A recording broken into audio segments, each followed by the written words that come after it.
এবং জঙ্গলের মধ্যে ঢুকতেই তারা দেখে একটু দূর থেকে এক ভাল্লুক বেরিয়ে আসছে।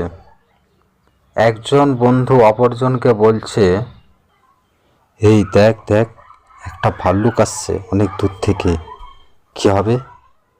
এই শোন, আমি উঠে পড়ছি গাছেতে, হ্যাঁ, তুই উঠে পড়। কিন্তু আমি তো গাছে উঠতে পারি না, আমায় ফেলে একা যাস নে।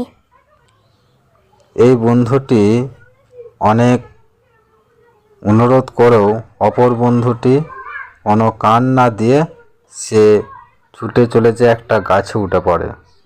কিন্তু এই বন্ধুটি সে বেচারি গাছে উঠতে না পারায় তার মাথায় একটি বুদ্ধি এলো।